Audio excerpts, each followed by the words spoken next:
Everybody, welcome in to the Flagship Podcast. We are live on the Horns 24/7 YouTube channel, Facebook, all the good stuff. I'm Chip Brown of Horns247.com, joined by the managing editor of Horns 24/7, Taylor Estes. Taylor, how are you doing?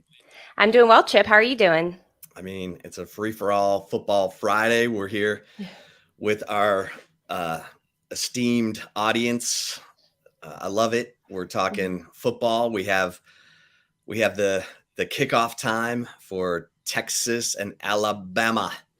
It's going to be a night game, Taylor, and as if Texas needed, and actually I think this is going to work out in Texas's favor because Alabama's record at home under Nick Saban is 102-8.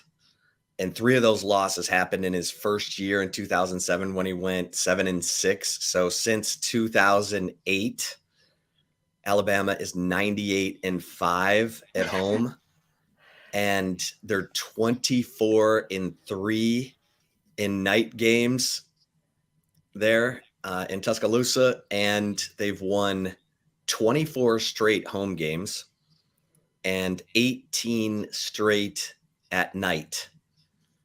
So it looks like this monumental, daunting task to go into the snake pit in Tuscaloosa and take on Darth Vader, Nick Saban. But Taylor, if you're going to take on Alabama, it's probably a good time to in Tuscaloosa. It's probably good when they've just lost 10 players to the NFL draft. They don't know who their quarterback is.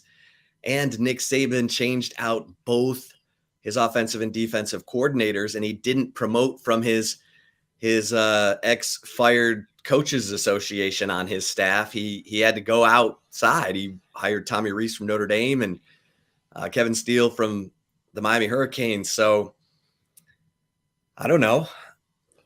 You're saying there's a chance? I mean, there's always a chance, right? And I will say I would be more confident in Texas' chances against Alabama going into this season compared to last season, and they proved us wrong, right? Like I'm pretty sure all of our staff had predicted at least a 2-touchdown loss to Alabama comes out being only, a 1-point game. And so, the odds are against Texas, but I think this is a better Texas team and probably a worse Alabama team, at least at this point. Now I say that, and it's like that's the rat poison that Nick Saban doesn't want in his locker room. Sark probably doesn't want in his locker room either. But at this point, I think Texas has maybe the better roster. Am I saying that? I can't believe I'm saying that, right? Like it's just so wild to say it, but I like their chances better this year. But it's going to be a major uphill battle. Yeah, I mean, Alabama lost 4 starters from its offensive line. Bryce Young is gone. Jahmyr Gibbs is gone. William Anderson is gone. Henry To'oTo'o, their middle linebacker. Brian Branch, their stud defensive back. I mean, it's let's put it this way. If you're going to catch Alabama in transition, you'd rather play them week 2 than in November. Yeah, absolutely. Before they figure it out. I mean, you got Jalen Milroe, who was a Texas commit, and what we saw of him last year for Alabama was him running a lot. Mm-hmm. And that it was not by design. It was because he would get happy feet. He was a young quarterback, first year starter, and he was kind of one read and run. And look, Alabama still, when he had to sub for Bryce Young, obviously Bryce Young, was the primary guy, and Jalen Milroe can grow leaps and bounds through the offseason and be a completely different quarterback. I know Texas and Steve Sarkisian are hoping Quinn Ewers is a completely different, better quarterback in year 2 than what we saw throughout the regular season last year. So you're just kind of throwing spitballs here because Alabama's record is so good at home under Nick Saban that, but you can't pay attention to that. You got to pay attention to this other stuff that they just had 10 guys drafted, that they don't have the Heisman Trophy winner at quarterback anymore. And I said, much like the LSU series that Texas had in 2019 and 2020, I said Texas is going to have a better chance of beating LSU in Baton Rouge in 2020 than they will in 2019, because 2019 they had Joe Burrow, Jamar Chase, Justin Jefferson and Terrace Marshall and on and on. Yeah. And in 2020, we never got to see that game because it was canceled because of the COVID pandemic. And I said, going into the Alabama series, Texas is probably going to have a better chance to beat them in Tuscaloosa in 2023 than they will in 2022. And then they almost won in 2022. Yeah. Heck, with a minute 29, Bert Auburn kicks the 49-yard field goal to put Texas up 19-17 in, a couple of plays on that last drive go different. Texas wins that game. So that I have a funny feeling that if Texas is all it's cracked up to be, they're going to win this game. Yeah. And that's a big if, though, right? I mean, there's been a lot. I've done radio interviews throughout this entire offseason, and people keep asking me, is Texas back? And I've been you and I are both on the same page here. We're like, not until I see it. I need to see it on the field, play out on the field in more than one game for me to even maybe think of muttering that phrase, And so there's definitely a big if they can pull it together. But I would say, Chip, if you look at this roster from top to bottom, I saw a comment here, and I'm curious for your input on this. You look at this roster from top to bottom, it can probably go toe-to-toe with Alabama at nearly every single position. The one that's interesting is offensive line. I see this comment here from Nicholas sorry if I'm butchering your name, Tamsma, who is the better O-line next year, Alabama or Texas? That's the biggest key. I would never in my life, I don't think, or my career, think that I would be wondering whose offensive line is better, one at Texas and then Nick Saban one at Alabama, because Alabama has just been so elite and dominant in the trenches, and Texas has been playing catch up for what seems to be almost 2 decades now, and now they're finally in a position where I don't know the answer to that question. And that's the difference. And now the biggest thing's going to be on them putting it all together and actually living up to their talent, because we know how many times has Texas been an off-season champion, right? And then all of a sudden they lose games they're not supposed to. And it's just been like a very consistent cycle of ups and downs. And so can they put it together? Can Steve Sarkisian? We're going to learn a lot about Steve Sarkisian, I think, this year as a head coach, because he's going on this tour of Texas basically, and he is exuding confidence in talking about Texas making a Big 12 title run. And as we've talked about on here before, Sark is not really a coach speak type of guy. I don't see him ever saying that if he truly didn't feel it. And so can they put it together? We're going to learn a lot about that, but I think it's going to come down to who's better in the trenches. And I can't believe that I'm sitting here saying, like, I'm not sure. It might be a coin toss. And that goes to show Texas, or Sark and his staff, are doing something right. And I like that Sark is exuding confidence and talking about winning a championship. You get what you demand, and you talk to your players that way and say, okay, we're ready. Then they start to believe it, and they have to be held accountable. But the culture does appear to be pretty strong. And so that's a big part of it. Yeah. I think in the past, Texas fans have tried to look past things, like look past that maybe they didn't have a good enough offensive line, or look past the fact that the culture may not be quite what it needs to be, or look past some of the holes in the lineup to say, this is the year. Yeah.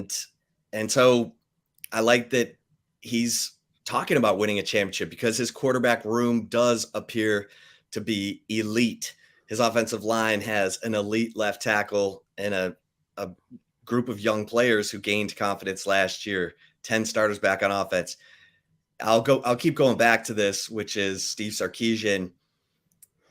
how is he going to call the game in the second half in a tight game on the road? Because, Texas is only they won at K-State to snap that horrible road record that they had, and a bunch of those road losses involved losing double-digit leads. I mean, no in the one second was half, yeah. in the second half, and no one was losing games like Texas was losing games for the first couple of years on the road, or giving away these leads. No one. You couldn't find another program in the country that Texas had lost 5 double-digit leads in 1.5 seasons. No other program in that time span was suffering that. So that's on Steve Sarkisian to get that fixed and build that confidence and have a better game plan, make better adjustments, whatever was missing. I think the first year you can explain it away as well. He didn't have all his guys. There were some bad apples in there. They didn't know how to win. They didn't believe they were going to win. Okay, fine. But then last year at Texas Tech, at Oklahoma State, they're up 17 in each of those games. They lose, and then they have the lead against K-State. K-State's coming back, and then thank God for Keandre Coburn slapping that, forcing that fumble by Adrian Martinez late that Jalen Ford jumped on, and that preserved that win. And the Baylor game, Baylor was coming back, and they ran it. They ran the ball the way they should have against Oklahoma State. But anyway, to me, that's the biggest question is Steve Sarkisian. Okay, what is your personality in the second half of road games? What's going to happen at Alabama when you get up at 10 points, 2 touchdowns in Tuscaloosa, and then you have to go in at halftime and convince your team that there's still another half to play? That's what I want to see. That's what I want to see from this team. I want to see them close out games. I want to see them, like TCU was the exact opposite last year.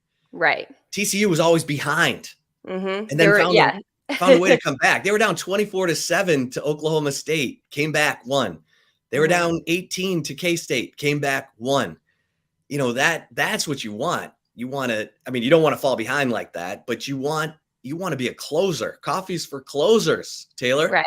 Yeah, exactly. That's what you want to see.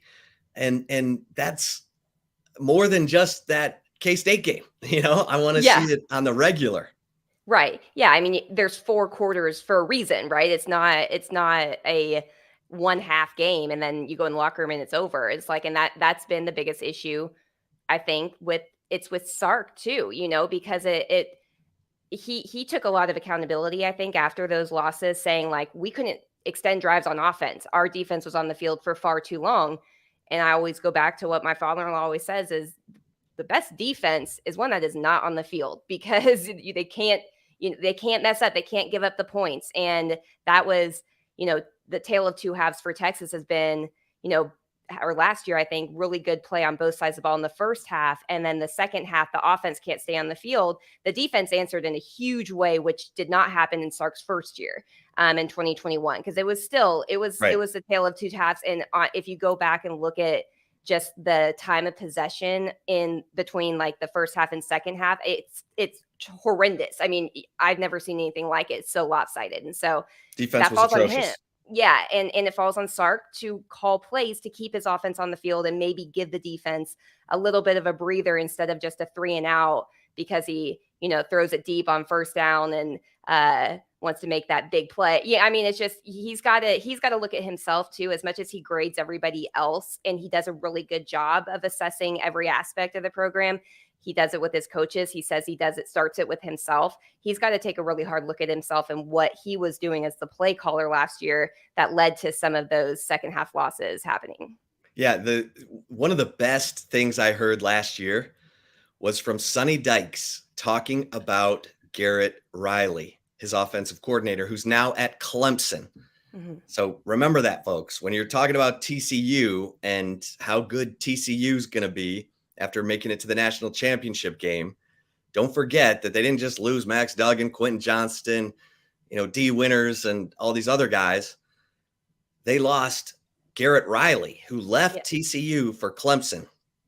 And what Sonny Dykes said was, I love how patient Garrett Riley was. That even though we were down in those games 24-7 against Oklahoma State, and Sonny was like, don't you think we need to throw it?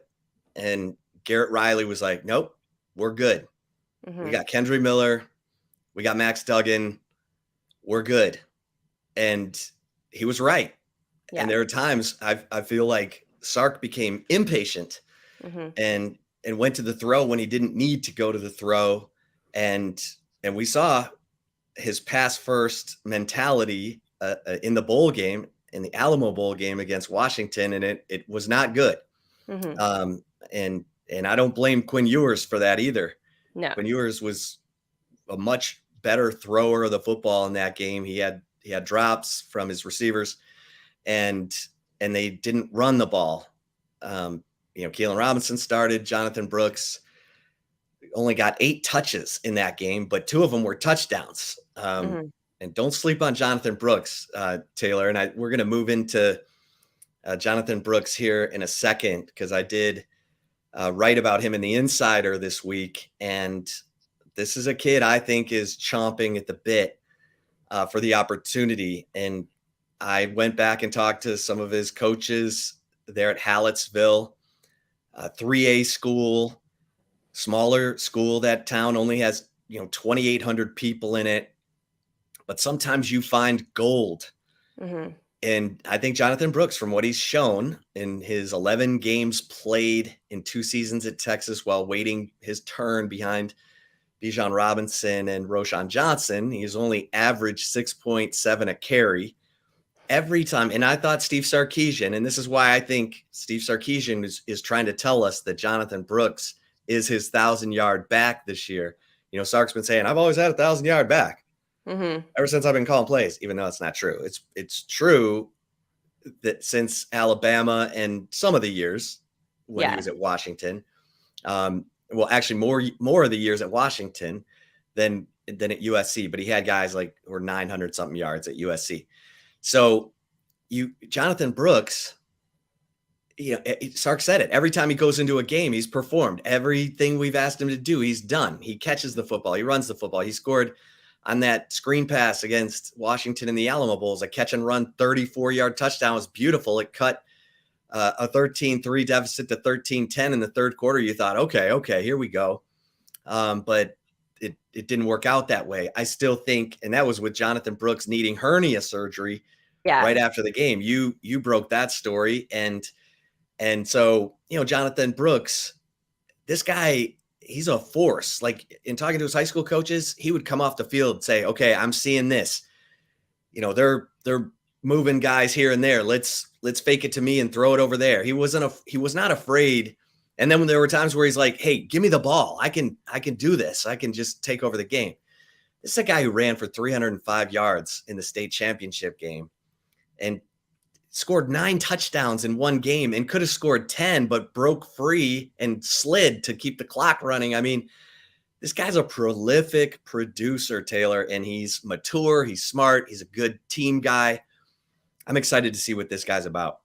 I am too. And the thing to consider with Jonathan Brooks as well, like I know that the Alamo Bowl performance, everyone was wondering what Sark was doing. He had that hernia issue all season long, but he refused to get surgery in case he needed to be called upon. And that's the type of guy that he is. I mean, you go back to that Kansas game. I know some people will be like, okay, you're going to talk about the Kansas performance. Remember, Kansas was bowl eligible. Kansas is a dangerous team in 2023, by the way. I think so too. But like he just ran wild, against it was Kansas. Yeah, Kansas, right? Kansas, he had over 100 yards, 70-yard touchdown run. Yeah, I mean, and that was him as the third or fourth back, So I'm very intrigued by Jonathan Brooks. I think that he, him not being in the spring probably hasn't helped maybe calm some Texas fans' concerns or fears that the running game is not going to be existent anymore or something, because, you lose guys like Roschon Johnson and Bijan Robinson. Those are prolific talents and running backs. And so it's always going to be hard to replace those type of guys. And fans didn't see Jonathan Brooks. But don't forget about Jonathan Brooks. You and I have been saying that all along. I think everyone expected CJ Baxter to kind of come in as a 5-star and really just take over. And that could still happen. However, I think it's doing a big disservice to Jonathan Brooks to declare those type of statements at this point until we can see him. And what you're right, what we have seen has been consistent playmaking ability going back to high school. I know we went to a small school, but if you go to a small school, you want to see those numbers. You want to see 300 yards rushing in a game. You want to see tons of touchdowns. You don't want to see, 50 yards on 20 carries. Like that's a concern when you're talking about, small school, high school versus, even bigger high school football, like 6A in Texas or something. So, he's been putting up monster numbers for a while, as you mentioned, going to the state championship too. I'm very intrigued. I think he is going to be probably one of the surprise players of the season, assuming he is back to full health from that hernia surgery that he had 2 days after the Alamo Bowl. Yeah, and his everyone around him and team sources have told me he's fully healthy. He's good to go. He's chomping at the bit. In fact, go check out the insider at horns247.com from this week, because this kid's been through a lot. His dad died his freshman year at Texas. That was a very difficult situation. It was not anticipated. I mean, his dad had a kidney transplant, but then 7 years into that transplant, the kidney started to fail again, and he was on dialysis. And then all of a sudden, a blood clot leads to a heart attack that kills his father. And it was, very sudden, unexpected. It's just him and his older brother, Jordan, and their mother, Jennifer. And they are as tight knit as you can possibly be. And Jonathan Brooks he's an old soul. So I'm fascinated. I had one team source compare his vision to Jamal Charles. And that to me is the highest compliment you can give, because Jamal Charles is the NFL's all-time leader in yards per carry. He broke Jim Brown's record. Like, to me, Jamal Charles is one of the greatest players ever at the University of Texas. So anytime you're getting compared by a source I trust to Jamal Charles, I'm listening. So let's see it, obviously, but every indication is Jonathan Brooks is chomping at the bit for this opportunity and is ready. So yeah, I remember when his dad we were out at practice and we were like, "Where's Jonathan Brooks?" And like Texas didn't tell us what had happened. Then we started going and we didn't even report it because it was so sudden. It's like, oh my gosh, like that's horrific. Like we didn't really talk much about it for that reason, because it was such a surprise. And I want to see guys like that, like when you go through adversity, especially like that, like I'm always going to root for those type of guys and hope that, they can just prove everyone wrong. And, he's definitely one to watch for sure, I think. And Stan Drayton, who recruited Bijan Robinson, is the one Texas was the first to offer Jonathan Brooks. And then everybody else came in, Oklahoma, Texas A&M, LSU. And because of Texas being the first one to offer and Jonathan Brooks' relationship with Stan Drayton, he said, I'm going with Texas. They believed in me first.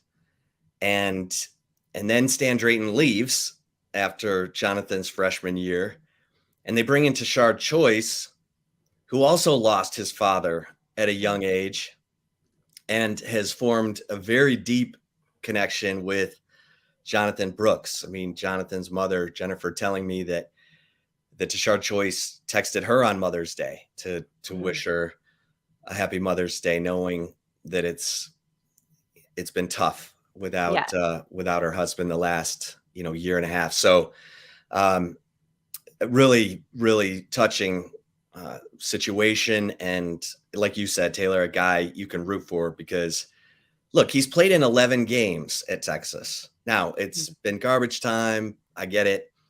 But 6.7 a carry, those numbers are real. Now let's see how it translates when he's carrying it 20, 25 times. And the things that Steve Sarkisian has said himself out of his own mouth when asked about Jonathan Brooks is, how do I think the numbers he's put up so far are going to translate? He said, I think they're going to translate well. And he said, we're preparing him to, if he has to take on an increased load, to be able to handle it. So knowing how Sarkisian operates, and he likes to go with guys who've done it for him. He likes guys who are second year, third year in his offense. It just kind of screams Jonathan Brooks, unless Jaden Blue, CJ Baxter just explode, in their opportunities and just kind of blow everyone away. But yeah, I mean, it's a talented room regardless. Right. There's talent there. Has it been proven? No. The most proven is Jonathan Brooks. And as you said, a lot of it was garbage time. But still, I mean, yeah, it's a talented room. And I think Tashard Choice was a fantastic hire from Steve Sarkisian. I mean, Stan Drayton, was one of the best running backs coaches I've seen in covering Texas. I'll say that. He just next level. There's a reason why he is a head coach right now and went from a position coach to a head coaching job, not like had to do the position coach to coordinator to all of that. Like, he's the real deal. And for Tashard Choice to come to Texas and continue what Stan has had started there, it's big. And I believe in him and his ability to coach guys to be complete backs, because we had talked to Sark about it prior to last season about what, bringing in Tashard Choice. How do you coach a guy like Bijan Robinson when he's so elite at pretty much everything? And Tashard focus, he's like, if you want to play in the NFL for a long time, you got to learn how to block better. And Bijan's blocking was just night and day better, I think. I mean, and he's not, the bigger guy. Roschon Johnson probably is the more blocking running back. But Bijan, I think he improved his game there. And that was Tashard Choice. So I trust in him to develop these guys, Chip. Yeah, no, I agree. I think Tashard Choice is a star and has a bright future. The longer he's at Texas, the better. And I think that Sark really trusts him. And that's been a question. Who does Sark listen to in the second half of those games when the lead is dwindling and the offense is sputtering? I think Tashard Choice is earning that kind of voice in that offensive coaching staff room. Kyle Flood, obviously, and Jeff Banks have been with Sark dating back to, Alabama, but Flood even back to the Atlanta Falcons. So, but Tashard Choice is the guy. I meeen, if they need to run the ball, Tashard Choice is the guy who needs to say, hey, coach, let's just keep running the rock here. Yeah. And Sark needs to listen. And Sark needs to listen. Mm-hmm. So, because I think that may have been a little bit of an issue last year from talking to sources. It was, he kind of silenced the noise. It's what was that movie, The Perfect Game, where it's like, clear the mechanism. It's like Sark cleared the mechanism and didn't listen to his assistant coaches telling him, like, we got to do something different here. That's going to be something that is an unknown going into the season too. Yeah. And Sark gets kind of a pained look on his face. Yeah. In the second half of games when he's calling plays. It's like the Maalox face. Because you're just like, oh no, it's the Maalox face. He's struggling to come up with plays. The Najah Hartman indigestion. Right. We don't want to see that. We don't want to see that. We don't want to see that face. Oh, and Taylor, I forgot to mention, of the 5 games Alabama has lost at home since 2008, 4 of them either had a Heisman Trophy winner or went on to win the national championship, and 2 of them had both. Yeah. So it was Auburn with Cam Newton, right? And then in 2010, Gene Chizik was the head coach. They won the national championship, so of course Auburn fired Gene Chizik. And then Joe Burrow and LSU in 2019, Johnny Manziel, Heisman Trophy winner, went in there and got it done in 2012. So it should be fun. Just saying. It looks like Mount Everest, but maybe it's not Mount Everest this year because of all the turnover at Alabama. Here's a comment from Raymond Smith. Brooks, left, middle, right. Yes, I agree. I agree with that. And then this comes in from, let's see here. Oh, is this also from Raymond Smith? Yes. Late said B, Cedric Benson type back, maybe. Brooks he's a full 200 pounds. He's a long guy, and that's what makes his running style look so cool because he looks like he's gliding. Yeah. Man, he's smooth, but he has great vision. I'll Mhm. just say that. I probably need to see a little more to see if he's that much of a banger as said B. Said B was like Ricky and Earl. I mean, they weren't afraid of contact. Um, and then you have the darters like Jamal Charles, who kind of like Tony Dorsett, never wanted to be hit, did a great job of avoiding the big hits. So I need to see a little more Yeah. before I decide if Jonathan Brooks is like said B. Yeah. And then this comes in thinking that I think this is from it was about TCU. Oh yeah, Oh, David Williams saying TCU will have a significant fall off in 2023, and it's not from losing their offensive coordinator. Their team lost 8 players to the NFL draft. All those players were significant to TCU's success. I agree. yeah. I mean, D. Winters, uh, Hodges Tomlinson at corner, LaDainian's nephew, uh, you know, Max Duggan, obviously, Kendra Miller, Quentin Johnson. Sorry, I'm having some acid reflux, kind of giving me that Malox face all of a sudden. That's terrible. But I mean, Quentin Johnston, I'm in a rookie dynasty draft. Bijan went number 1, of course. I had the number 2 pick. I took Quentin Johnston. I think he's going to end up being the next Julio Jones. So, yeah, absolutely, TCU's going to have some, serious issues trying to replace all that talent. But I'm just telling you, Garrett Riley knew how to position that talent, call the right plays, stay patient with the running game. Losing Garrett Riley. And who did they replace him with? Kendall Briles. How did TCU fans feel about that? Like Yeah. the height of the TCU Baylor rivalry when Art Briles was there and Gary Patterson was there, and they're Kendall Briles, the offensive coordinator, son of Art from Baylor, is now the offensive coordinator at TCU. I know I can tell you what TCU fans have to say. Can he win? Yeah. If he Exactly. wins, you love him. If Yeah. he loses, Sonny, what were you thinking? Yeah. No, for sure. I mean, I think okay, let me ask you this, Chip. If you're looking at the Big 12, which team do you think poses the biggest threat for Texas at this point? Well, I mean, I'm always leery of K-State, Chris Kleiman, and they're coming to Austin, so that helps. Mhm. I'm always leery of Oklahoma State, but Texas doesn't have to play Oklahoma State. And going to Ames, Iowa has been a bit of a daunting task for Texas. And Texas Tech, I mean, look, Joey McGuire, Joey Juice, everybody's picking TCU to be the TCU of this year. I don't think Texas Tech is like that, but we know that Joey McGuire will go for it on 4th down. We know he's a gambling man and kind of like Mike Leach. Yeah. So I'm looking at Texas Tech. And OU is going to be better. And Dylan Gabriel was out in the Texas game last year, and they played a backup quarterback who had no clue and was whizzing down his leg. So Dylan Gabriel's back. He should play in that game. It'll be a tighter game. But I still What think about the Texas is the better team. Yeah. What about the You? newcomers? What do you think of the Yeah. newcomer? I mean, BYU, Houston?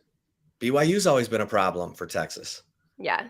Fortunately for Texas, that game's in Austin, and Taysom Hill is like in his 8th year in the NFL. So, but look, Houston doesn't scare me as much because I think that program is in a little bit of turmoil. So I could be wrong, but I think Houston's going to take a step back. Cincinnati, we got to see what Scott Satterfield from Louisville's all about now that Luke Fickell's at Wisconsin. So I'm not as concerned about Cincinnati, but Oklahoma Do they has play them? Yeah, I'd say they don't play them, right? No, they don't play them.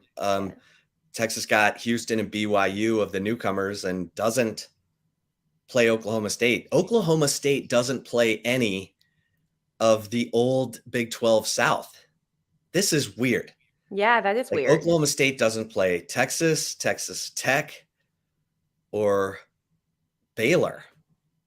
Well, they play Oklahoma. They didn't. Yeah. Play Oklahoma, okay. but I would say, like, please tell. I didn't really look to and tell them, like, they better not play that.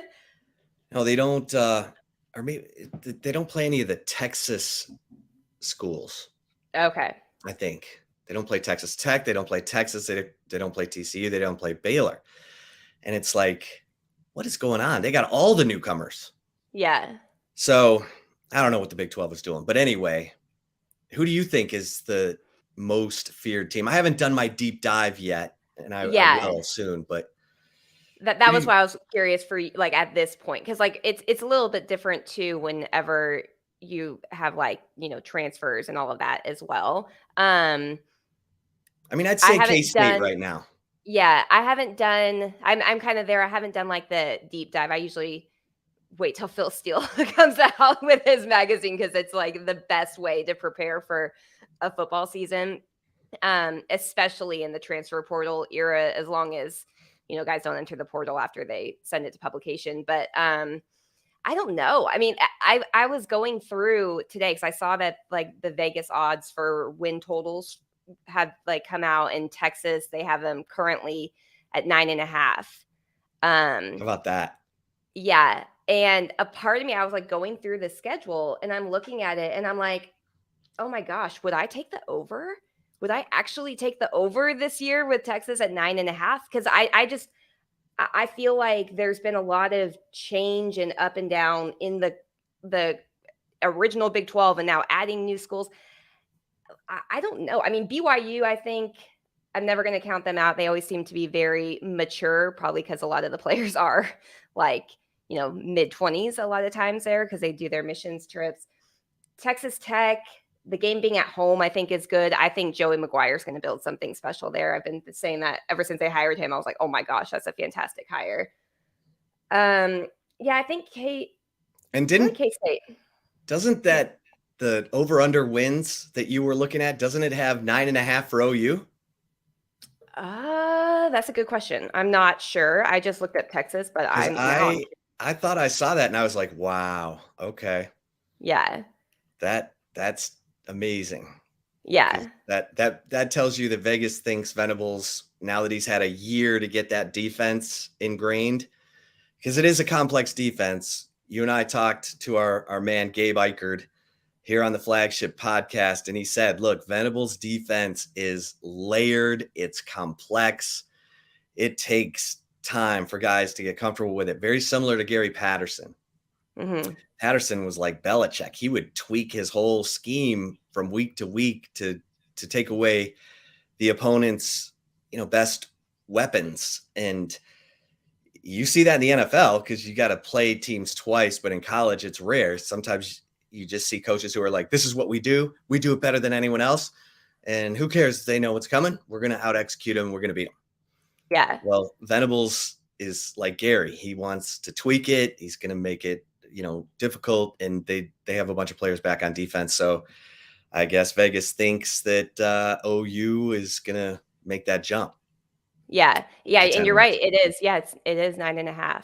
And then there's no one else. Like, no, like Houston, they had like 5.5, I think. Where'd they have K-State? Let me pull it up. Because K-State, their culture's in. Chris Kleiman has built that culture. They lost dudes now. They lost, they still have Will Howard. They lost Deuce Vaughn. They lost, Felix Anyaduke Uzama. Julius Brents was one of the best corners in the country at K-State. He's like a 6'2" corner. He's going to be a good player in the NFL. they lost dudes, but they have like their whole offensive line back, I think. And Yeah. that's enough for people to be like, okay, Chris Kleiman's going to be able to pound people. Yeah, for sure. I can't find theirs. I'm sorry, I'm still scrolling Well, here. we'll get to that. Yeah, we'll get to that. We'll But save yeah, that. like That's a BYU whole 5.5. episode. Yeah, BYU 5.5 is the number. Houston was 5. See, those programs are down right Mhm. now. So in Cincinnati, I mean, Cincinnati went to the playoff 2 years ago. I think they're down. So we'll see. And I think Iowa State will be better. So I think so too. And that the road game being in November in Ames. I mean, if you've ever been to Ames, Iowa in November, you know what we're talking about. It's a cold one, especially if it's a night game. We'll say that. Remember, Oklahoma State, undefeated in 2011, would have gone to the national championship game, but they lost to Iowa State late in the year on a Thursday night in Ames. Mm-hmm. Yeah. Kansas State is 8. It's the current. Okay. So, and do you have TCU right there handy? TCU. Let's see. No, but I'll find okay. We'll do a whole episode on that. But that tells me it's 7.5. 7.5. I did. Okay. See, K-State is the team that Vegas thinks poses the biggest threat to Texas and Oklahoma. Oklahoma, who was, what were they, 6-7 last year? I think so. I mean, that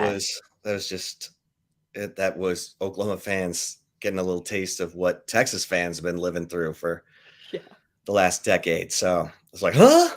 Yeah. We suck again? We suck? What happened? We hate Lincoln Riley, but damn, he was good. Yeah. Man, I hate him. I'm never going to utter his name, but damn, he was good. I remember like some of the Oklahoma beat writers in the press box of the Cotton Bowl this year. Remember we were going down the elevator, or we were waiting for the elevator of the Cotton Bowl, and there was a couple of OU beat writers there, and they're like, now we know what you guys have felt like for the last number of years. I'm like, oh yeah, your message boards are doing really well. Yeah, no. Texas, it's going to keep adding fuel to that fire too. Just be ready for a 2 a.m. work day. Oh yeah. Yeah, now you know what our message boards have been like for the last decade.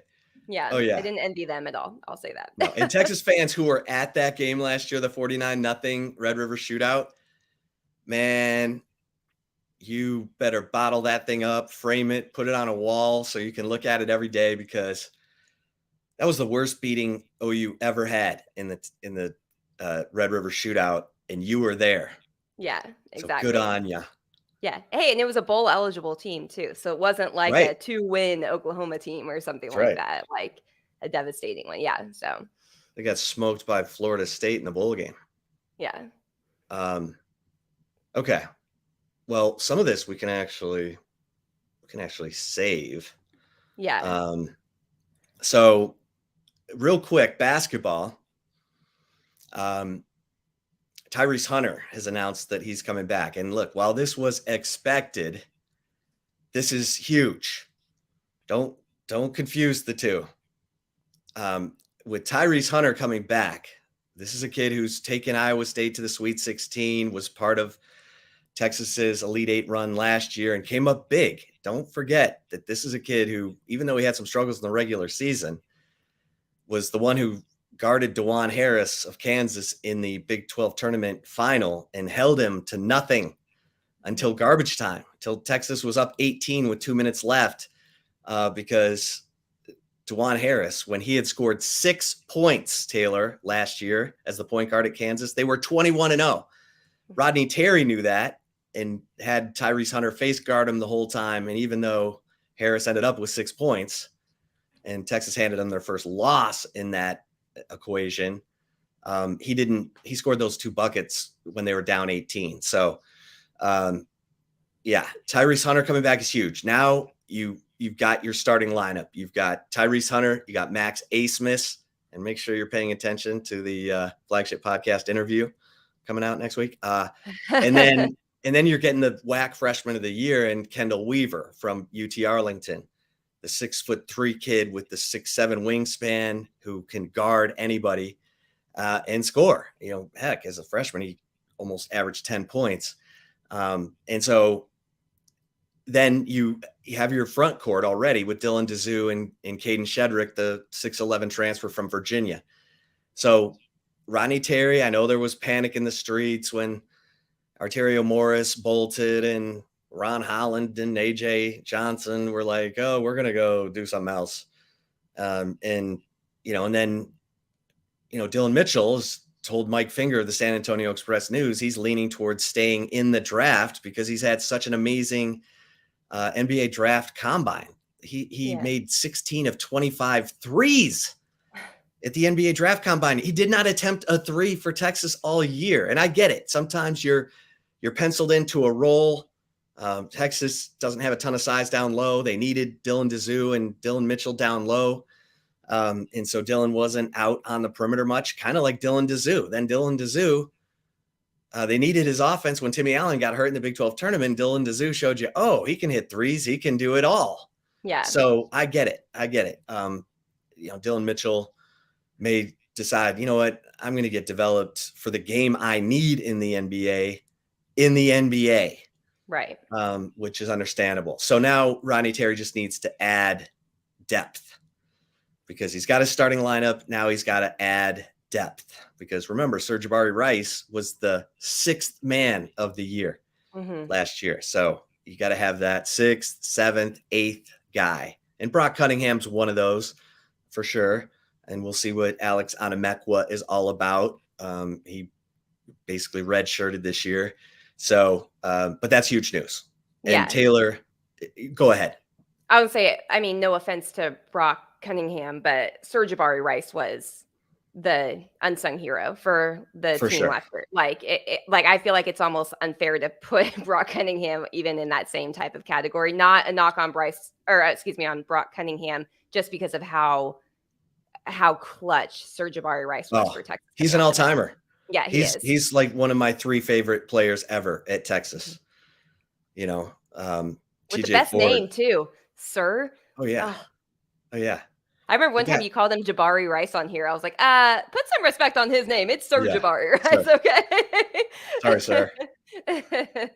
Sorry, didn't mean that. All right, so Ronnie Terry doing work, and then Texas baseball, Taylor. So right now we're recording like a few hours from game 2 of the Texas West Virginia series. And last night, go set the scene, going into the weekend, Texas had to sweep West Virginia and needed at least one win from Oklahoma against Oklahoma State to get into a tie for the Big 12. And Texas would have the tiebreakers, if you can believe that. There's head-to-head, and then one of the tiebreakers is who won the first game of the series. Well, Texas won the first game of the series against Oklahoma State, against West Virginia. Like, Texas has done well in the first game of the series, so they suddenly have this tiebreaker, and they would own it even if there was a 4-way tie, because that's how jammed up the standings were. Going into the series, Texas could have finished anywhere from number 1 to number 7. Now, after the first game of these weekend series, Texas can only be 1 through 4. So they would either be the number 1 seed or the number 4 seed in the Big 12 tournament, depending on how these remaining games turn out. And we've been talking all year, Taylor, about the pitching. Oh, what's going on with that pitching with Texas? They don't have a number 2 or number 3. They don't know what they're doing beyond Lucas Gordon. Well, here comes LeBaron Johnson, who's had probably the 2 best starts of the year. No offense to Lucas Gordon, but he did have 12 strikeouts against number 1 LSU. Yeah. And it looks like he's scoreless 7 innings or 6 innings, right? Yeah. Yeah. Like, when he's good, he's devastating. Yeah. And that's what you're hoping going into tonight. Can we get devastating LBJ? And if they get devastating LBJ and he can go deep into this game, I mean, Lucas Gordon threw 7 innings. It's all or nothing, Taylor. I mean, leave him in there. If he's still throwing gas, leave him in there. And then how about this? Tanner Witt would start game 3, and Tanner Witt actually looked a lot better in his last outing. He went 3 innings. He gave up a home run, but he was in command and started looking like, okay, maybe he can help here at the end. So we shall see. Yeah. Lucas Gordon, 7 innings pitched, 4 hits, only no earned runs, 8 strikeouts in that 12-2 win over West one Virginia. walk. Yeah, 1 walk. I mean, he was in total command. That Mhm. was a thing of beauty. So, and that's good because he struggled. He struggled a couple times out here recently. So, Yeah. David Pierce said before the year, we want to be good early and great late. Well, here's your chance. Amazing if they could pull this off against all odds. So, yeah. And then let's see. I guess that's it. Yeah. You ready for some love it or leave it?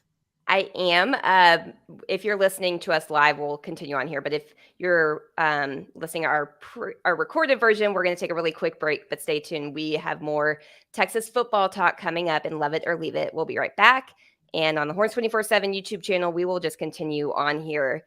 You want a football? Yeah. I mean, let's be honest. We spend 45 minutes of the show talking about football and then 5 minutes baseball and basketball. So yeah. Back to football. Starting with football here. My first love it or leave it chip is love it or leave it. Texas will become the sixth team to win at Alabama since 2008 when the Longhorns and Crimson Tide kick off at 6 p.m. Central on September 9th in Tuscaloosa. I'm going to stick to my guns. I said going into 2022, Texas' best chance to beat Alabama would be in Tuscaloosa in 2023.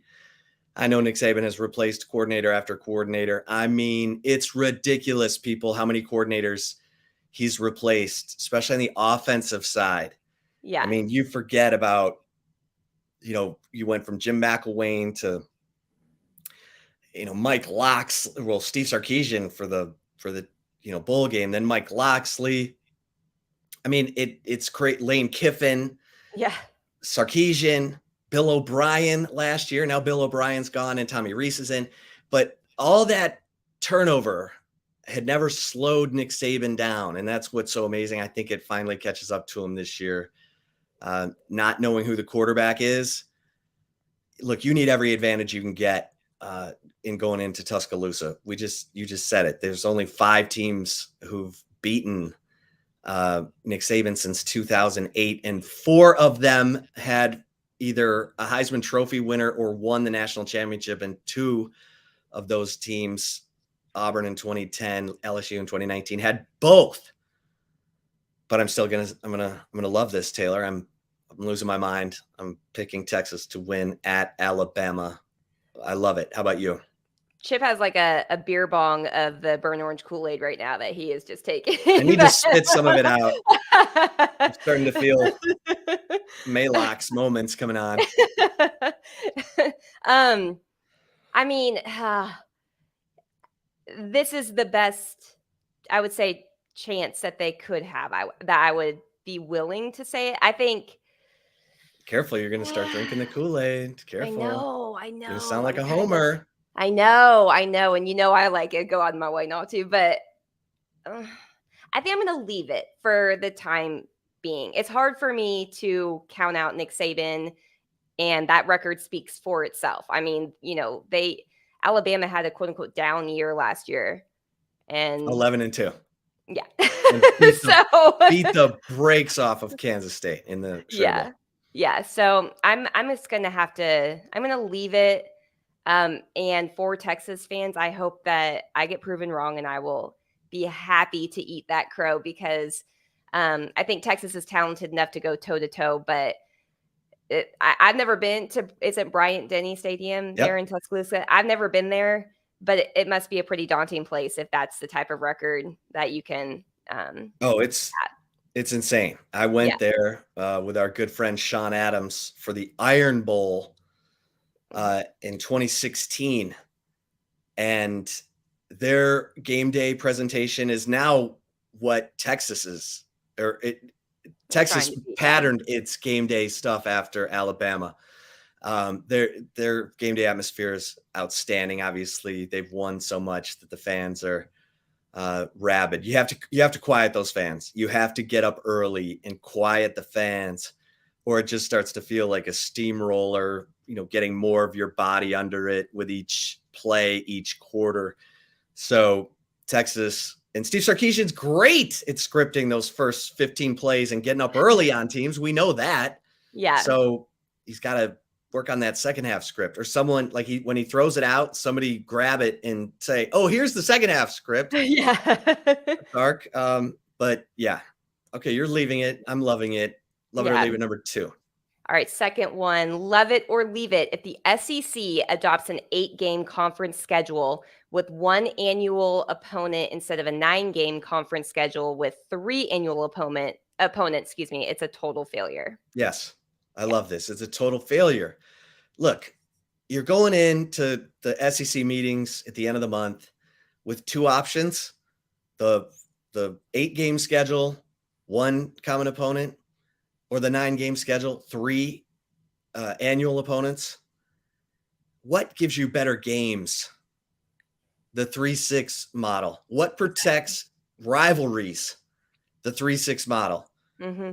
Texas gets Oklahoma, Arkansas, and Texas A&M under that 3-6 model. It only gets Oklahoma in the 1-7 model, which means they wouldn't play the Aggies every year. Yeah.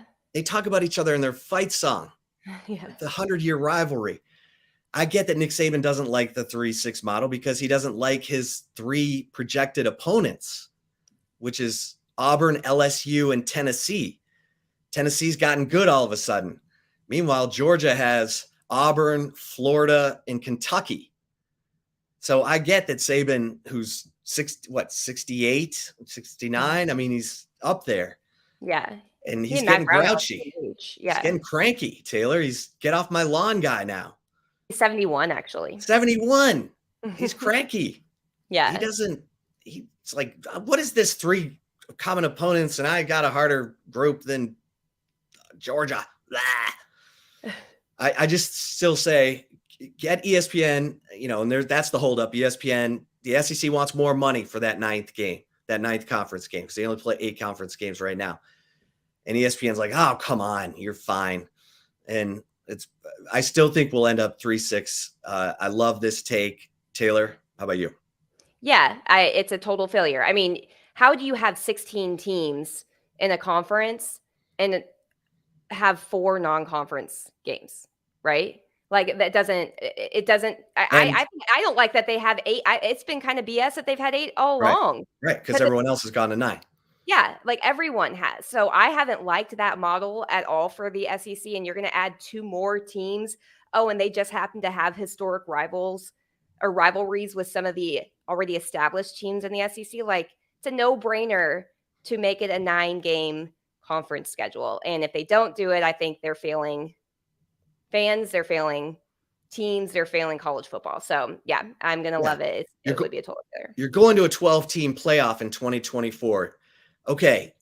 Yeah. The 9-game conference schedule is harder, but you're going to have multiple loss teams getting into that 12-team playoff. You can afford a loss maybe that you didn't think you could afford with a 4-team playoff. Get over yourselves. Let's get to that 9-game conference schedule. All right. Yeah. Love it or leave it, number 3. All right. Final one for you. Love it or leave it. Texas baseball has a better chance winning the lottery than it does sweeping West Virginia and hoping Oklahoma State doesn't sweep Oklahoma this weekend. Well, I'll tell you, I might have loved this going into the series, but after Texas beat West Virginia 12-2, and Dylan Campbell's got a 31-game home winning streak, and Porter Brown hit 3 home runs.